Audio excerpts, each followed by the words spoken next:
Well, I hope all of you are finding this series useful and are learning well.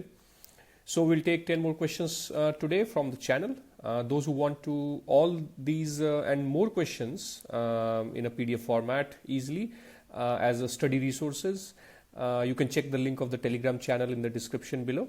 So let's begin these 10 questions. I recommend you pause the video after every question, attempt the question yourself, mark the answer, and then resume the video to see the explanation. I think that will help you really well. So we are discussing questions 31 to 40 of the channel.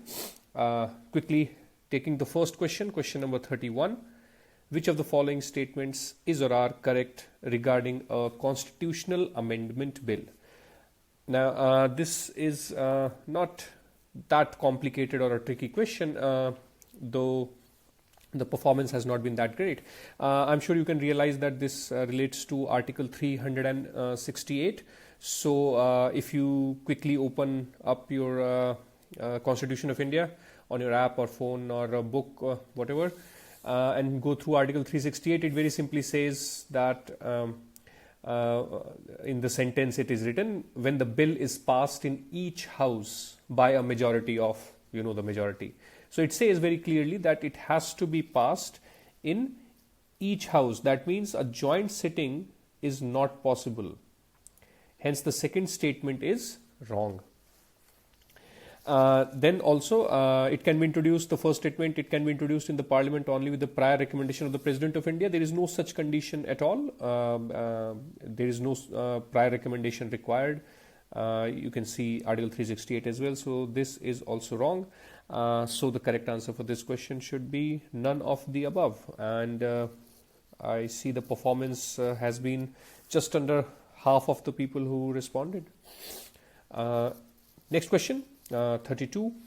According to the Constitution of India, which of the following are fundamental for the governance of the country?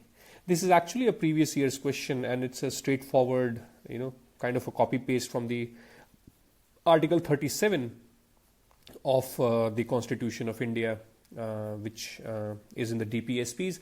I recommend you open your Constitution and read Article 37. It reads that the provisions contained in this part shall not be enforceable by any court, but the principles therein laid down are nevertheless fundamental in the governance of the country.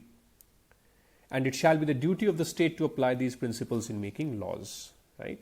So the correct answer for this is the DPSPs. Well, very surprisingly, considering it's a previous year question, the performance on this question was better than other questions, but still just around 60%. So I wonder, a lot of you are even practicing previous year questions or not.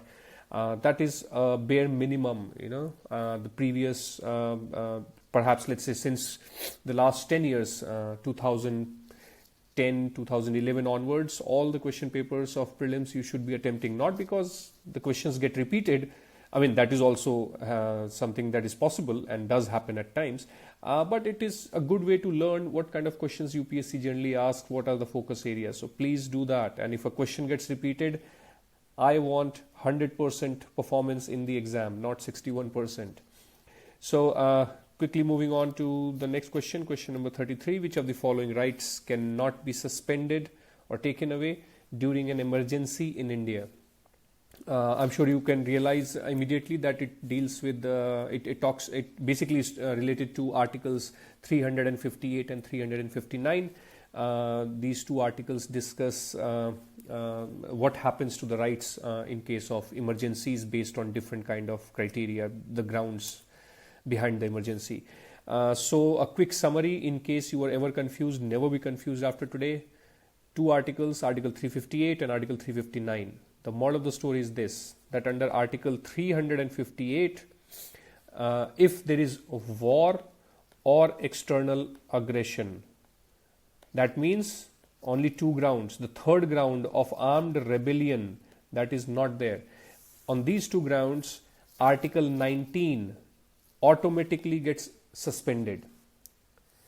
There is no other article which gets suspended automatically. It is only Article 19, and only in two situations, that is essentially related to some external factors. Then there is Article 359. The moral of the story of Article 359 is that for any kind of emergency, whether it is war or external aggression or even armed rebellion, that is all three conditions, the enforcement of any fundamental right can be suspended by a separate proclamation, but not of Articles 20 and 21.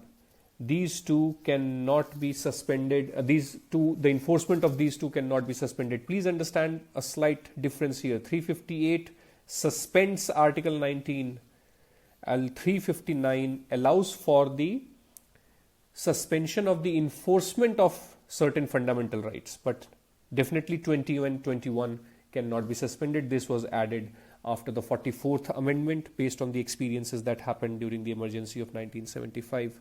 So essentially, out of these, you can see the correct answer should be the life and liberty, because freedom of movement is under Article 19.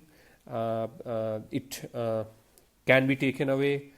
In some cases, it automatically goes away. Freedom of speech is again under Article 19. Life and liberty, which is through Article 21, that cannot be suspended, and the question is asking about cannot. Freedom to organize peacefully is also under Article 19, so this should be the correct answer.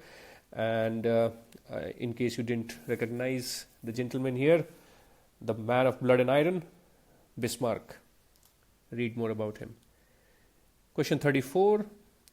Which of the following is described by Dr. Ambedkar as the heart and soul of the Constitution of India? This is a very kind of a standard question. Every textbook talks about it. So, good number of you got it right. But just don't learn that heart and soul is the constitutional remedies. Try and understand and appreciate why he did say like that.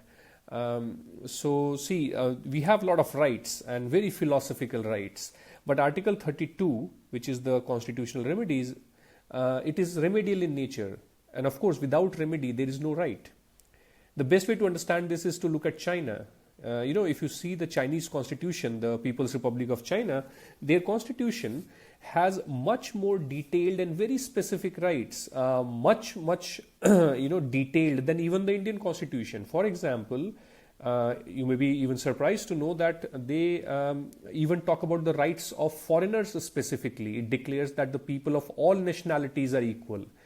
It says the state respects and preserves human rights. Now, in our constitution, we don't directly ever talk about human rights, but Chinese constitution does say it respects and preserves human rights. It says, for example, that the citizens of People's Republic of China have a right to criticize the state. It says directly, it doesn't say freedom of speech and expression in a vague sense. It says right to criticize the state. It talks about rights of private economy. It talks about right to rest, right of protection for old, ill and disabled. It goes in very specific rights, but there is no remedy available for the violation, so it's all a nullity. Whereas if you see Article 32 in our constitution, the fundamental rights become effective and enforceable because of that. So it puts a constitutional duty on the Supreme Court to enforce these fundamental rights of individuals. And that's why Supreme Court is the protector of the fundamental rights. Even the power of judicial review is indirectly derived from Article 32. And that is why Dr. Ambedkar, took it and he described that Article 32 is the heart and the soul of the Constitution of India. Question number 35. Which of the following fundamental rights is or are available to a foreigner on the Indian soil? Now, this is a question which is a very typical question, and I find a lot of us trying to mug up, which articles are available for citizens, which are for foreigners, and which are for things like that. So, of course, yes, there are not too many articles, so you can do that. But once at least for today, with me, let us see all these articles one by one, all the fundamental rights. Forget this question, the answer we'll find out eventually. And within the constitution, let us read the language. So if you have your constitution ready, let's begin with Article 14, the first fundamental right that we talk about. So if you just start with me and see if the right is available for the foreigner or not. So if you see Article 14, the language very clearly says the state shall not deny to any person. So that means it is available for foreigners also. Similarly, Article 15, the state shall not discriminate against any citizen. So this is not available to foreigner. Then Article 16 reads in clause 1, there shall be equality of opportunity for all citizens in matters of employment, etc. So it also talks about citizens.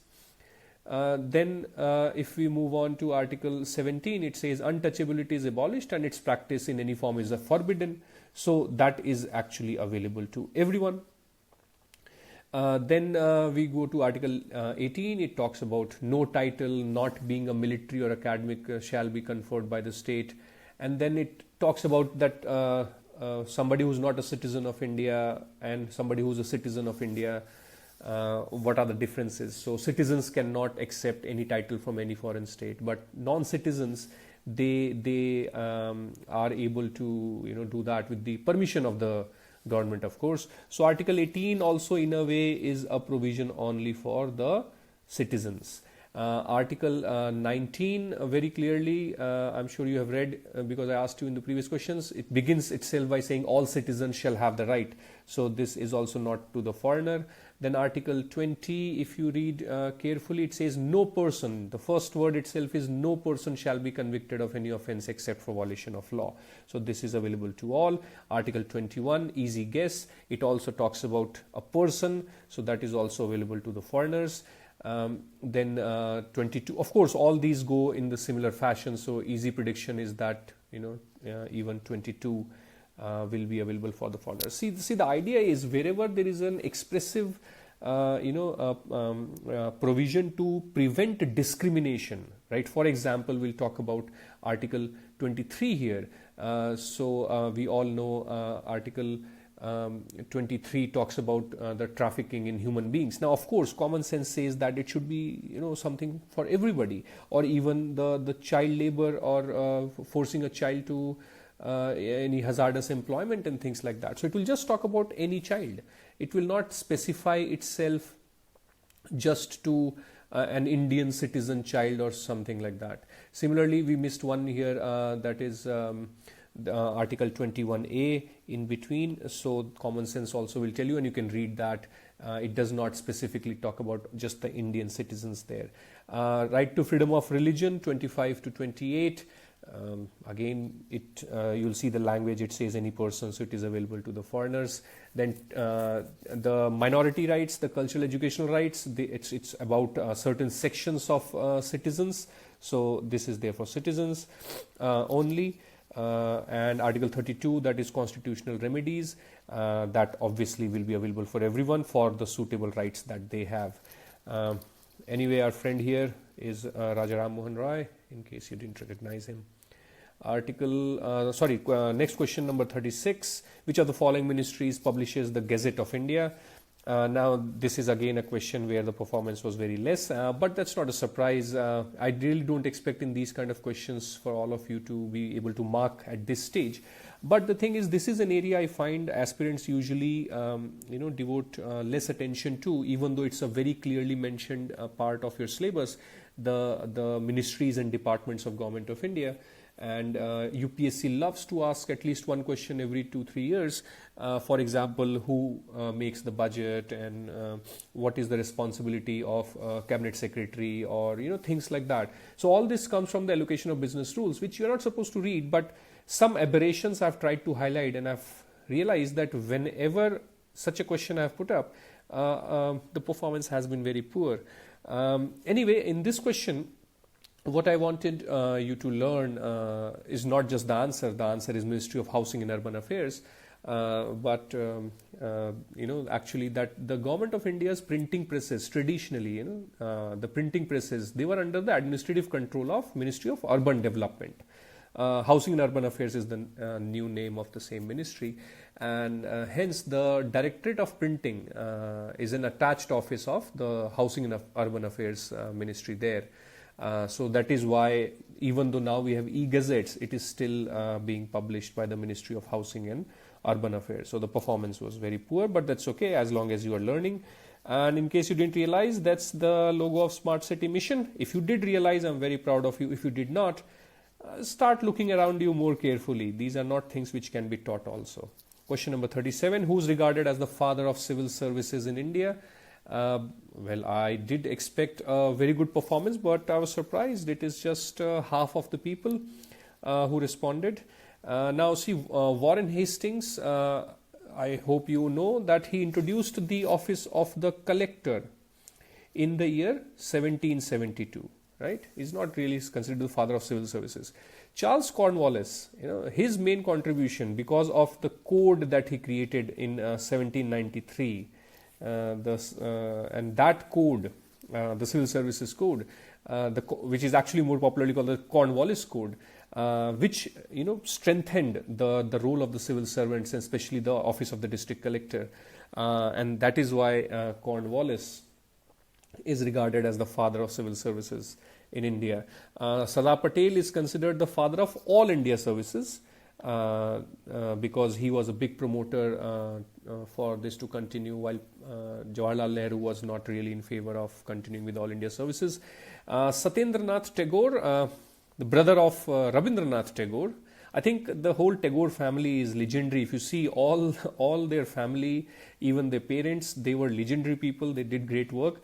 Now Satyendranath Tagore was the first Indian to join the Indian Civil Service.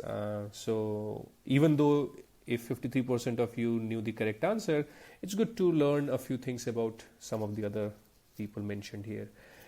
Question number 38. Recently, the presidential election in the USA has been in the news, and it's still in the news because they have got their election coming up. In this regard, what do primaries and caucuses refer to? This, I believe, is not that difficult a question, at least now that you are aware of the question. This is always in the news. It essentially is a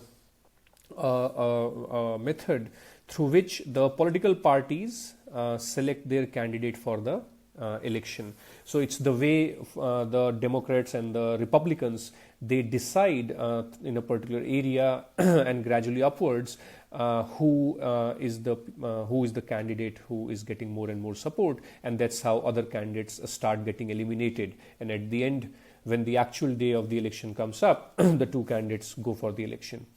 So you can read more on that. That gentleman there is Mr. Washington. So yeah, the performance was less than half. Question 39. Which of the following is the motto of the Supreme Court of India? This was also, kind of poor performance. You'll see hardly 1/4 of the respondents got this correct. Well, anyway, so Satyameva Jayate, we know this is the national motto of India. In fact, UPSC has asked questions on this more from the history perspective. This is from the Mundak Upanishad, and it means truth only triumphs. The second one, Dharmo Rakshati Rakshita, justice when protected protects. This is actually from the Manu Smriti. And this is the motto of your research and analysis wing, RAW. Yato dharmastato jaya, where there is dharma, there is victory. This is a shloka from the Mahabharata. Even a wild guess will tell you that it is from the Mahabharata. And this is the motto actually of the Supreme Court of India. It is also the motto of BMC, the Brihan Mumbai Municipal Corporation, or simply the Mumbai Municipal Corporation. So they also share the same motto. Now, fourth one, Yogakshemam Vahamyaham. This is from the Bhagavad Gita, and this is the motto for LIC. That is also kind of easy to guess why they will have such kind of a motto. I shall take care of the welfare. question number 40. A right to die with dignity is considered a fundamental right. In this regard, which of the following statements is or are correct regarding a living will in India? Now, this has been in the news a lot for a very long time, actually, especially after the Aruna Shanbag case. So the court has given a lot of guidelines in this. A quick summary of that, and the answer is easily derived from that.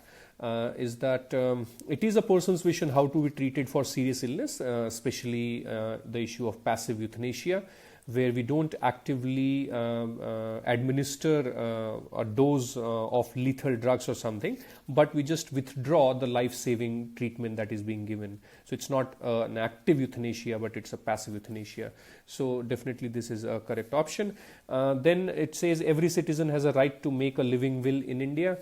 Now that's actually not totally true. It's not every citizen. The court has very clearly said that only an adult with a sound and healthy mind can make a living will, and it has to be voluntarily executed based on informed consent and expressed in specific terms in a language which is absolutely clear and unambiguous. The court has very clearly said these things, and it shall contain essentially the circumstances in which medical treatment should be withdrawn, and it should specify also that the will can be revoked anytime.